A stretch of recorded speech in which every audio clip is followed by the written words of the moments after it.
Eat Bulaga nag-celebrate ng kanilang ika-47th year sa kanilang noon time show bilang paghahatid ng tuwa't saya sa mga manonood tuwing tanghalian.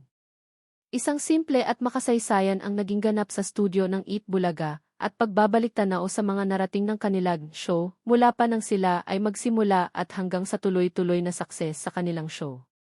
Nagbigay ng opening number ang mga naging contestant ng The Clones. Ang The Clones ang isa sa bago at pinakamalakas na naging contestant ngayong ng Eat Bulaga. Isa sila sa pinakatinutukan ng mga tao dahil sa kanilang husay sa pagkanta.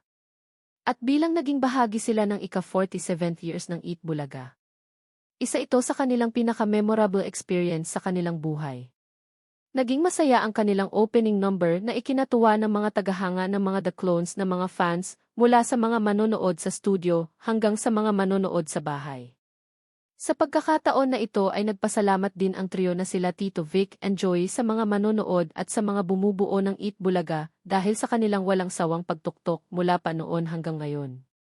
Sa suporta na ginagawa ng mga nanonood sa kanila ay kaya patuloy pa rin ang kanilang show na tumatakbo dahil na din sa pagpapasaya nila at pagbibigay ng pag-asa sa mga tao o mga dabarkads.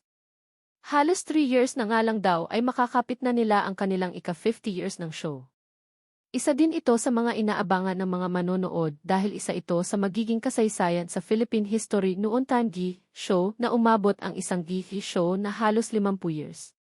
Kaya naman ang 3 years na iyon ay mabilis na lamang at talagang kapanapanabik din sa lahat. Matapso nito ay ang mga naging contestant naman sa The Age is Right ay ang mga naging part din ng Eat Bulaga host or contestant. Bumisita si Debra Liz sa Eat Bulaga dahil siya ay isa ding dating host ng show. Dahil natural sa kanya ang magpatawa, kinuha siya ng Eat Bulaga bilang karagdagang host mula 1980 hanggang 1983 kasama ang Tito Vic and Joey at Chicky Holman.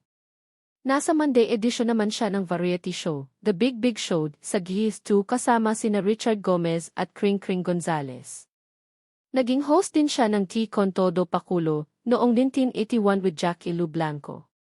Ang sumunod naman ay ang naging contestant ng Eat Bulaga na si Elmar at siya ay nanalo ng 1 million pesos noon sa segment na Kayamoto.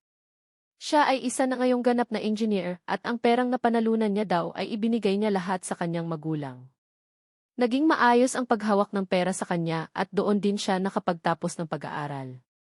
Ang naging huling bumisita naman sa Eat Bulaga ay ang isa din sa naging original host ng Eat Bulaga na si Chicky Holman.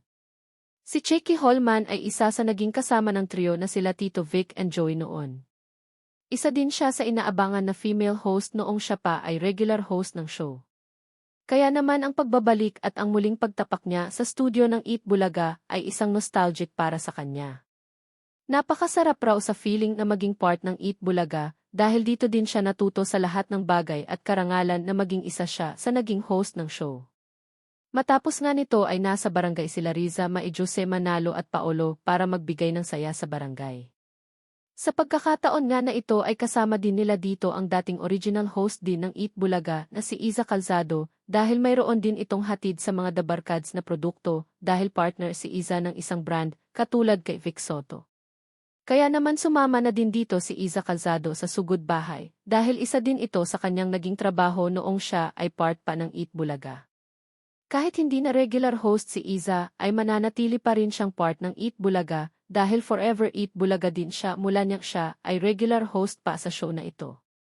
Pero ngayon ay isa na lamang siyang guest host at dahil may partner din siya na brand na konektado sa Eat Bulaga kaya naman nakikita pa rin siya sa show. Matapos nga nito ay naglaro naman sa Gym 5 ang mga naging contestants ng The Clones at naging dancers ng Eat Bulaga na Street Boys at ang ED Babies. Ang unang naglaro sa Gym 5 ay ang mga naging contestants ng The Clones. Naging masaya ang kanilang laro pero maaga din silang nalaglag sa round dahil hindi nila nakuha ang ilang tamang sagot sa board. Ang sunod naman na naglaro ay ang ED Babies. Ang ED Babies ay isa din sa mga recent dancers ng Eat Bulaga matapos ang naging era ng sex bomb dancers. Sila naman ang naging pangala sa naging sikat na female dancers ng Eat Bulaga at isa din sa mga tumatak tuwing tanghalian. Naging maganda naman din ang naging laban nila sa round ng game at nahigitan nila ang sagot ng mga The Clones. Matapos nito ay ang huling naglaro ay ang Street Boys. Ang Street Boys naman ay isa din sa mga naging sikat na dancers ng Eat Bulaga noon sila pa ay part ng show. Lagi din sila inaabangan ng mga netizens dahil sa kanilang mga pamatay na moves at talaga naman na napaka-charismatic at energy sa dance floor.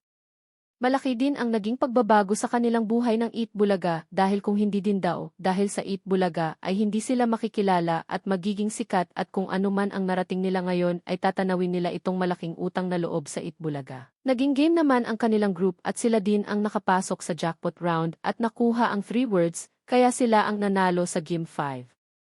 Matapos nito ay muling nagpasalamat ang Eat Bulaga mula kay Tito Vic and Joy sa walang sawang pagtangkilik sa kanilang show mula noon hanggang ngayon. Nanantiling maghahatid ng tuwa't saya ang Eat Bulaga dahil hanggang mayroong bata ay mayroong Eat Bulaga.